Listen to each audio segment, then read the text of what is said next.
이란의 어떤 극심한 경제난과 초인플레이션에서부터 이제 상인들이 봉기하면서 처음에 시작됩니다. 네. 그 시점이 12월 28일이에요, 작년에.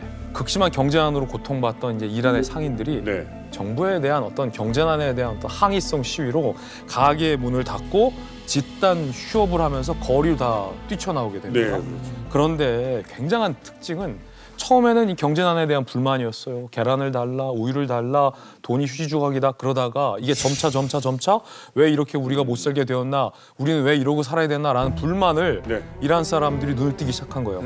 학생, 회사원, 지식인, 주부, 평범한 시민들까지 다 이란 전역의 거리로 뛰쳐나와서 이 경제난에 대한 불만이 30몇 년간 이 독재를 유지했던 이 알리 하메네이에 대한 불만으로 표출이 된 거죠. 그러면서 온 거리가 불타오르고 하메네이는 독재자에게 죽음을 선사했다.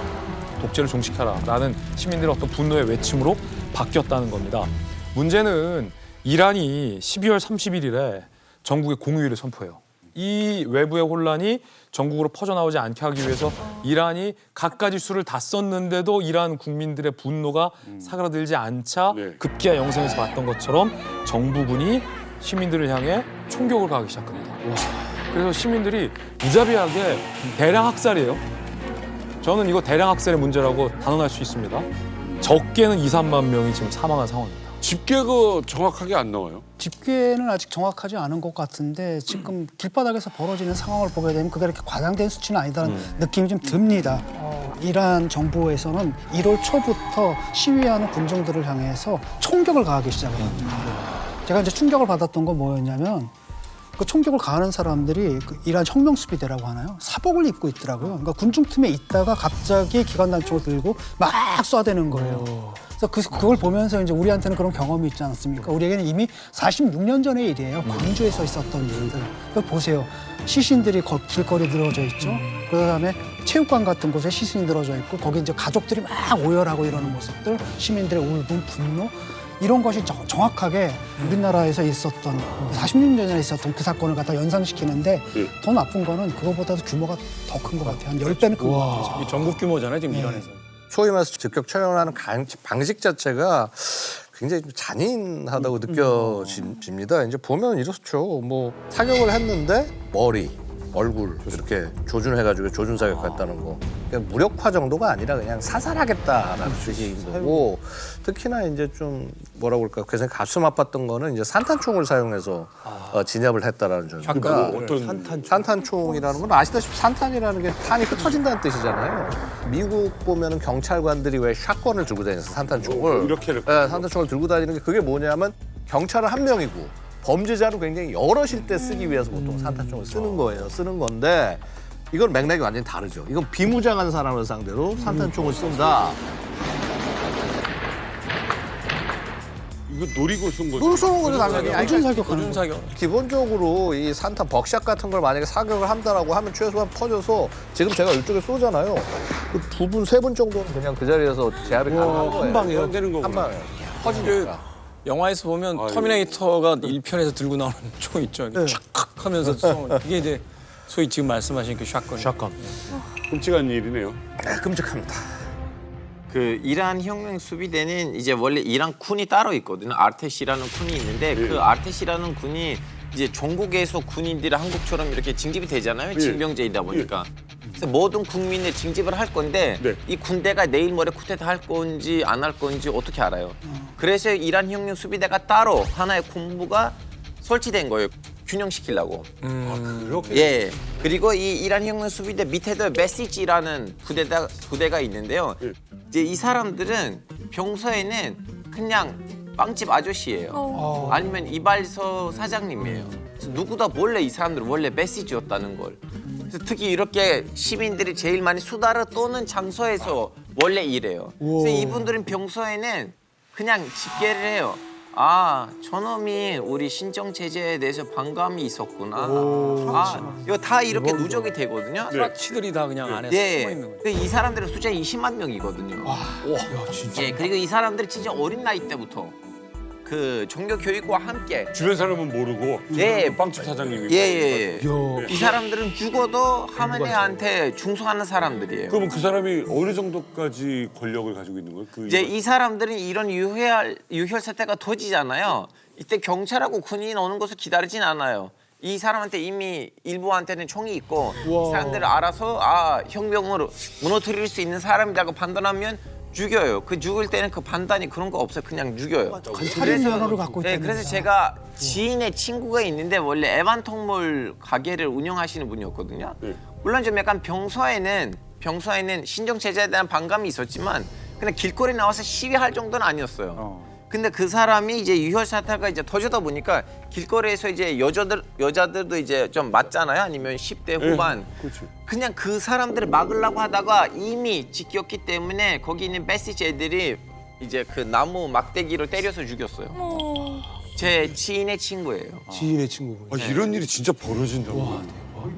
일상을 유지하기 위한 상인들의 시위로 시작이 된 거예요. 그러니까 말하자면 밥 먹고 살게 좀 해달라라는 이야기를 가지고 시작을 했는데 대체 어쩌다가 사망자가 무려 최소 2만 명 이상이 유혈 사태로 번지게 됐는지 네. 이게 참 궁금한 지점입니다. 자, 이만갑에서 또 최고의 전문가 한 분을 모셨습니다. 이스라엘에서 가장 오래된 대학이자 세계적인 명문 대학으로 꼽히는 예루살렘 히브리 대학교에서 중동학을 전공하신 분이고요. 저는 제가 개인적으로 또 팬입니다. 네. 저희들이 아마 동영상을 통해서 이미 다 그럼요. 만나뵀던 분인 것 같아요. 성일광 교수님 모셨습니다. 반갑습니다. 반갑습니다. 이 중동 문제만 제가 한 12년 정도 계속해서 연구를 해왔고요. 저는 저항대 서강대학교 유로메나 연구소에서 지금 뭐 중동 문제 연구하고 가르치고 있습니다. 유로메나? 네. 그래서 혹시 뭐 메나 그러니까 메로나 뭐 이거 얘기하시는 분도 있고 뭐 메롱 이렇게 하시는 분도 계세요. 아닙니다. 예, 유럽하고 메나는 미들 이스트 앤 노스 아프리카, 중동과 북아프리카, 그거를 다 합해서 우리가 메나라고 합니다. 네, 그래서 저희 연구소는 메나만 하지 않고 유럽하고 중동하고 같이 같은 아주 넓은 시각에서 중동 문제를 다룬다 그런 차원에서 연구소 이름이 유로메나 연구소입니다. 오늘 첫 인사에서 그동안 제가 봤던 거와 다르게 예능 욕심이 있으시구나. 오늘 그래서 의상도 메로나. 아까 메론 메론. 색깔을 입고 오셨어요. 먼저 이제 교수님께 이런 부분을 좀 여쭤보고 싶습니다. 이번 이란 사태를 보면은 사실 이제 국가라는 존재에 대해서 저희가 그 여러 가지 의문점을 갖게 돼요. 국가라는 것이 이제 국민을 보호하기 위한 것이 제일 첫 번째의 어떤 의무인데 지금 이란 사태는 국가가 국민들을 지금 학살하는 이런 상황이 지금 벌어지고 있잖아요. 네네. 교수님께서 이번 사태를 보셨을 때 중동 문제 전문가로서 가장 놀라셨던 점이 있다면 어떤 것들이 있어요? 상당히 충격적이었습니다. 사실 반정부 시위는 이번이 처음이 아니거든요. 뭐 2017년, 19년, 2022년 또 히잡 시위도 있었거든요. 네. 사실 그때도 진압을 했습니다만 이번처럼 이제 규모가 크지는 않았죠. 그리고 강경 진압 정도가 너무나 심각한 수준이었었어요. 예를 들면 앰뷸런스가 갑자기 반정부 시위대 쪽으로 들어오더니 문을 열면서 부상자를 치러 갈 줄 알았죠. 그런데 거기서 사복 입은 사람들이 총을 꺼내고 난사를 해버리는 앰뷸런스를 이용한. 왜 그런 회개한 짓을? 그리고 총상을 입은 사람들이 병원으로 이제 이송됐는데 병원까지 쫓아왔어요. 그러니까 군인이나 혁명수비대가 거기 반정부 시위대에 참여한 사람들을 색출하기 위해서 또 그 자리에서 또 직결로 죽이기도 하고요. 잡아가서 죽이기도 하고. 병원에서요? 네, 그럴 수도 있죠. 이건 테러리스트들이 하던 행위 아니에요? 이란에서는 그게 충분히 가능합니다. 아까 바시지 민병대 얘기를 했습니다만 얼마든지 직결 처분할 수 있어요. 반정부 시위 당시에는. 그다음에 기관총을 그냥 난사를 했다는. 그러니까 여러 가지 정황들이 지금 X에 차고 넘칩니다. 근데 교수님 이 집계가 사상자 사망자 집계가 좀 숫자가 좀 너무 단위가 좀 그렇죠. 차가 좀 있어서. 왜냐하면 이란 정부 공식 사망자는요 3천에서 5천밖에 안 돼요. 5천 명이다. 네. 근데 이제 우리가 그걸 믿을 수가 없죠. 그렇죠. 네, 믿을 수가 없는 상황이고 그다음에 지금 인터넷이 아직도 100% 다 돌아오지 않았습니다. 그래요. 거의 한 달 정도 블랙아웃이에요. 그러니까 더 모르는. 네, 그러니까 알 수가 없어요 지금 상황은. 그래서 계속 지금 이란 정부는 자기들이 한 짓을 숨기기 위해서 증거인멸에 들어가고 있어요. 뭐 시체를 가서 그냥 갖다 묻어버린다든지 아니면 도로를 다시 쓸데없이 도로를 다시 공사를 해요. 그럼 거기에 이제 자기들이 진압할 때 했던 뭐 피해 흔적이라든지 뭐 이용했던 뭐 이런 것들이 다 없어지지 않습니까? 그런 것들을 하고 있기 때문에 야권에서는 최소한 5, 6만, 8만까지 갈 수 있다. 8만. 더 갈 수도 있다. 이런 얘기들이 계속 나오고 있습니다. 가끔씩 이렇게 너무나 끔찍한 보도들도 있긴 있어요. 네. 지금 아시다시피 사람 많이 죽었다 보니까 그러면 사람이 죽을 땐 이제 이슬람 형식으로 이거는 다시 땅에다가 묻혀야 되거든요. 그러니까 화장 같은 문화가 없어요.